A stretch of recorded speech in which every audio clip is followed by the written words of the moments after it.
everyone, and welcome to this week's edition of the Collection Comic of the Week. The book I have chosen this week is the first Superman comic book I ever remember getting for myself. It is Superman, the Man of Steel, issue 66. I picked this up again at Walmart. Not long after I picked up the Robin book that was discussed on a previous edition of the Collection Comic of the Week. Pretty much, I just want to get a comic book. I can't remember if this was I want to say this was some allowance money I spent on. I didn't have enough to buy a toy, but I had enough to get a couple comic books, or the toys they had, I already had there or something. But I remember getting buying this comic book because, well, the most important thing at this time was making sure that a comic book had a conclusion, and of all the books on the rack, this one had a conclusion. But I was getting more and more into Superman at this point. I was really getting into the animated series with Tim Daly as the voice, and I watched the Christopher Reeve and the Fleischer cartoon as well. So I was getting more into Superman. I didn't like at that time, and he still isn't on Batman's level. But I was starting to get more into Superman, and I could buy a Superman comic and not regret it. And it's a really cool cover. I don't know how to pronounce the guy's name. I think it's like Jana Bogdanove, but he has some great artwork. And whenever I went back to reread this for this week's episode, I was taken aback at just how much I really liked the art. Like, it was good art, and Lee Simonson wrote this one, and the story was better than I remember it. Like, I was kind of just like the cover and like the pictures and kind of like the buildings blowing up and kind of some cliche things that were evident in this book, don't get me wrong, but on the flip side of things, like, it deals with terrorism, it deals with media sensationalism, it deals with what a person and what their symbol can do for the humanity at large.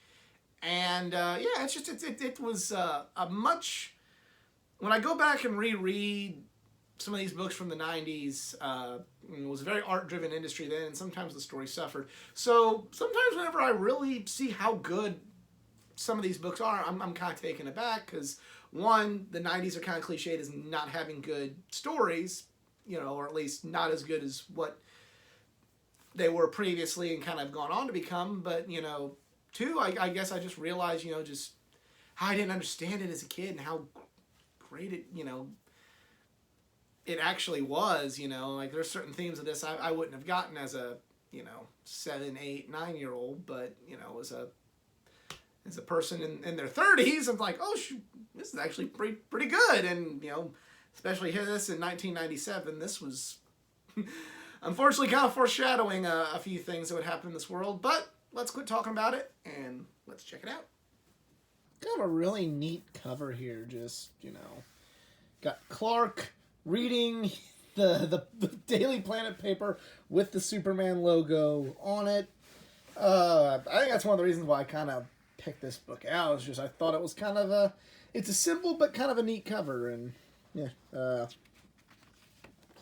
open it up. There's the children's adventures in the DC universe, and it's start off with them at the planet. You see Clark and Lois there, and Simone, who's one of the more minor characters, but basically saying that put the S logo because it sells papers.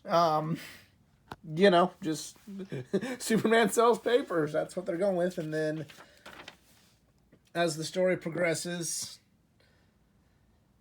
it's about like hacking, and there's the vengeance come from the sky, and it's computers getting hacked, which at the time seemed like a far-fetched concept, but now it's like something that happens unfortunately on the regular, things like this. And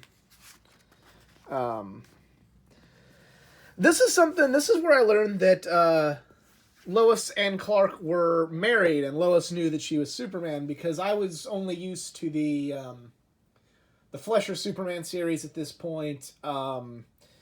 The Christopher Reeve movies, where when she does find out, he just does the magic kiss and she forgets, so maybe that was the magic kiss. I don't know, but and then Superman the Animated Series that was going on at the time, and in all of those, Lois didn't know Clark was Superman, and they definitely weren't an item, so this was kind of news to me. This was shocking for me whenever I read it. Let's see more Superman. Great artwork here. Superman saving people. Yeah, some say that's passe, but I really, really like that. Cool Batman figure. Go back and take a look at that real quick. Just really, really cool Legends of the Dark Knight Batman figures there. And yeah, Denny O'Neil coming back for an Azrael story arc there with the Joker. Really great shot right there. And hey, there's Bill Clinton. Completely dating this comic book. There's Bill Clinton. Yeah, it's really cool. Really cool there. I feel so bad that I can't pronounce John Bogdanave, I want to say. If that's wrong, I apologize. More of the artwork. And Lois taking her computer to Professor Hamilton. I always thought this was kind of cool. The robot that Professor Hamilton had. That's maybe like people trying to loot the stores in the event of impending doom coming, with the buildings getting blown up. Here's a Black Canary and Oracle Birds of Prey book written by Chuck Dixon. I remember mentioning on last week's Collection Comic of the Week about Chuck Dixon in the Robin book. He was, Chuck Dixon was making his way around the DC universe, at least in terms of the Bat family at this time. And there's another book he was writing with Oracle and Black Canary in it, so there's more.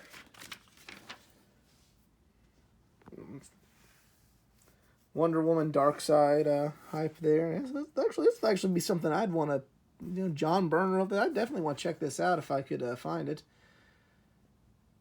Yeah, that'd be kind of cool. If I can find a trade paperback, I'd definitely read that. More great artwork here. The other thing is, like, they were using the title of this book is The Symbol, but you're kind of seeing with the little boy here. It was kind of, the symbol was being used, the S symbol, the shield was being used to sell those papers, but you're kind of seeing like what that S means to the world, and what the shield is supposed to represent.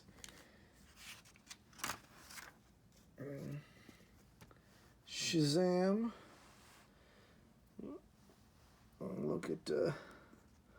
Look at Jimmy Olsen there.